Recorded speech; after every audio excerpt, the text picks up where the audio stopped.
Ocurre en el día de un fallo histórico de la Corte Internacional de Justicia que ordenó a Israel tomar todas las medidas para evitar actos de genocidio en Gaza.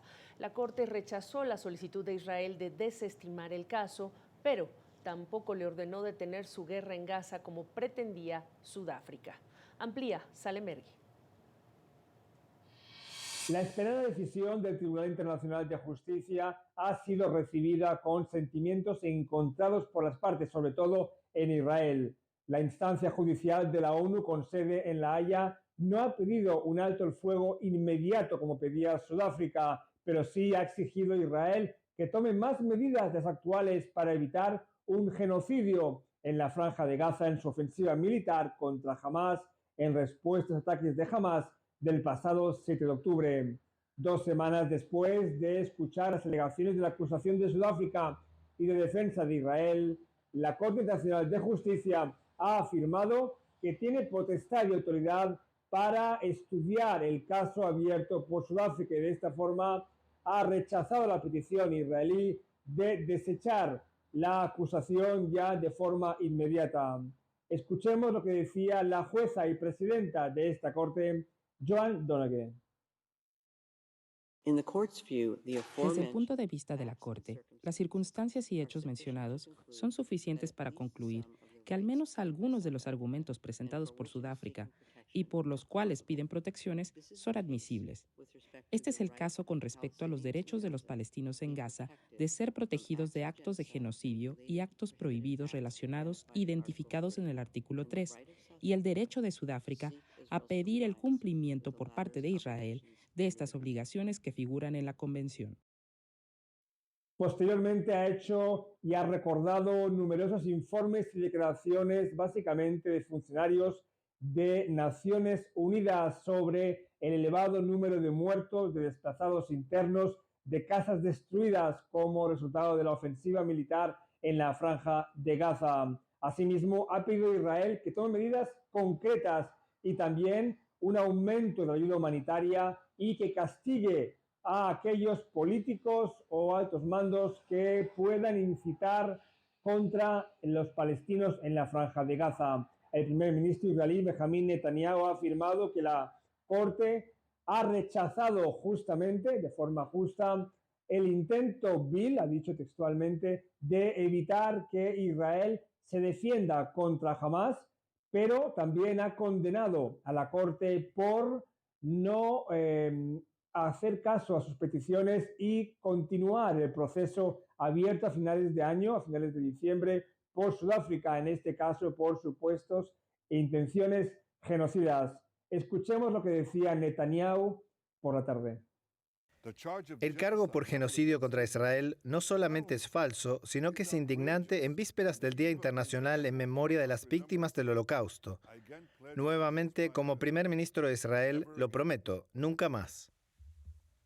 Y el grupo islamista Hamás, por su parte, esperaba seguramente más, es decir, esperaba una petición de cese inmediato de ofensiva, pero ha elogiado este paso que confirma, según Hamás, que es un paso más para aislar a Israel en la comunidad internacional y ha pedido a su enemigo, a Israel, que cumpla de forma inmediata todas las peticiones, todas las medidas anunciadas desde La Haya. En cualquier caso, una tregua entre Israel y Hamás será decretada, será marcada no por lo que pase en La Haya, sino sobre todo por la mediación de Egipto, Qatar y Estados Unidos, que junto a Israel se podrían reunir en los próximos días para intentar llegar a un acuerdo que implique una tregua de varias semanas e incluso varios meses a cambio de la puesta en libertad de los 136 secuestrados aún en manos de Hamás en Gaza. Salem Ergui, CNN, desde Jerusalén.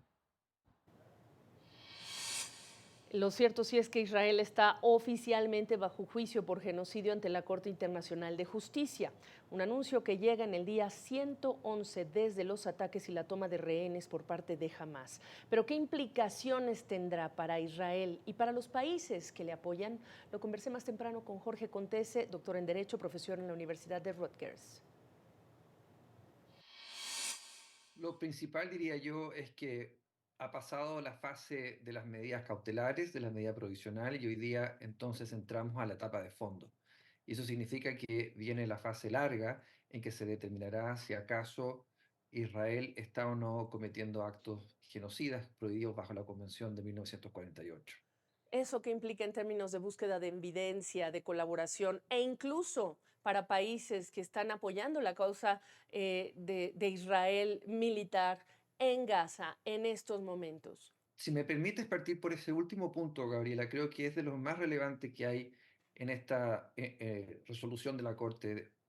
Y es que al determinar que existe un riesgo plausible de la comisión de actos, de la perpetración de actos genocidas, eso bajo la jurisprudencia de la Corte Internacional de Justicia impacta ciertamente a los terceros estados. Aquellos que estén, por ejemplo, prestando ayuda financiera o militar, podrían, bajo la jurisprudencia de la Corte, quedar sujetos a responsabilidad internacional como cómplices de estos actos. Y por lo tanto, debe leerse esta resolución de la Corte, en mi opinión, como una notificación no solo a los estados que son inmediatamente partes, sino a la comunidad global y especialmente a aquellos terceros estados que están involucrados en el conflicto. Entiéndase para empezar Estados Unidos.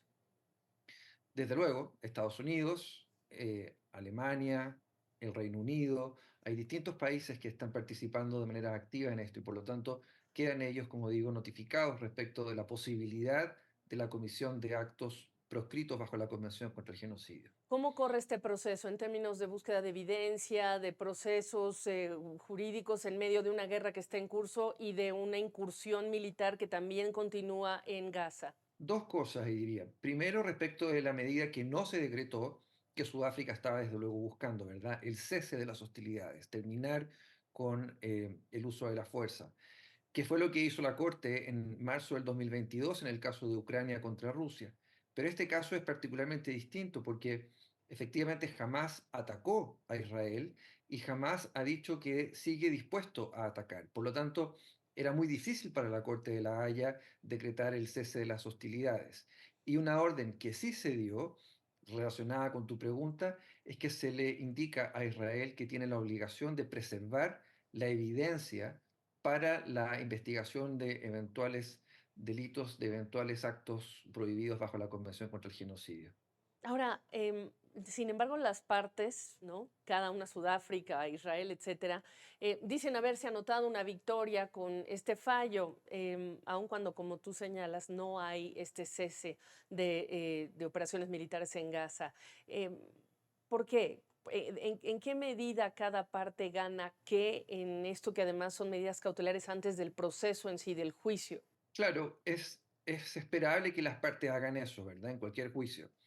En el caso de Israel, desde luego, una orden, como digo, implausible, creo yo, Sí. que la Corte hubiera decretado el cese de hostilidades, ellos lo toman como una victoria, ¿verdad? Eh, pero desde el punto de vista que Israel mismo había dicho que nada le detendrá el uso de la fuerza, ni siquiera una orden de la Corte de La Haya, el hecho de que se disponga oficialmente hoy día que existe un riesgo plausible de la perpetración de actos genocidas pone la campaña militar de Israel entonces ya en el marco jurídico de las Naciones Unidas, no solo de cualquier marco, sino que del más estricto, del más grave, que es el crimen de genocidio, ¿verdad? Y por lo tanto, ahí me parece que hay que apuntar y es que se entra en una fase en que las acciones que está llevando adelante el ejército israelí quedan entonces oficial y formalmente bajo la lupa de las Naciones Unidas en general y de la Corte Internacional en particular. Además de, hay que recordar que se enumeran una serie de medidas, se enunciaron varias medidas que debería tomar Israel para evitar actos genocidas. Pero también te quería preguntar, tienes este caso, este fallo del día de hoy, pero hay otro caso ante otro tribunal que es la investigación penal ante la Corte Penal Internacional. Hay gobiernos también de nuestra región que lo están promoviendo. Haznos la distinción en cada caso y las implicaciones. Bueno, la gran distinción es que el caso que se lleva por Sudáfrica en contra de Israel es un caso en que se busca la responsabilidad internacional del Estado de Israel. La Corte de la Haya lo que hace es determinar responsabilidades de los estados, mientras que la Corte Penal Internacional, que también está en la Haya, pero es un tribunal distinto, lo que hace es determinar la responsabilidad penal personal de determinados individuos. la responsabilidad penal es, por definición, individual, personal, no es de un Estado. Y por lo tanto lo que hay es, en el caso de genocidio, la competencia la tiene la Corte, la Corte Internacional. En el caso de crímenes contra la humanidad o crímenes de guerra, esa competencia la ejerce la Corte Penal Internacional, que como tú bien dices, ha sido referida la investigación respecto de los hechos cometidos tanto en Israel como en Palestina. Y aquí estamos hablando también de figuras del propio Benjamín Netanyahu, en este caso, como uno de los señalados, pero también su gabinete de guerra. ¿Y qué pasa con terceras partes en este otro tribunal? Bueno, eso va a depender de las, digamos, de las potenciales responsabilidades penales. El ejemplo más cercano que tenemos es la orden de arresto que se decretó en contra del presidente de Rusia, ¿verdad? Vladimir Sí. Putin, precisamente por un caso que se sigue ante la Corte Penal Internacional. Entonces, de avanzar esa investigación en la Corte Penal, no sería raro que se emitieran órdenes de arresto internacional, lo cual evidentemente, entre otras cosas, tiene el efecto de limitar la posibilidad, por ejemplo, de viajar a países donde no haya seguridad respecto de llevar adelante una orden de arresto emanada de la Corte Penal. Por último, los tiempos para cada caso. ¿Cuándo empezaremos a ver desarrollos, desenlaces?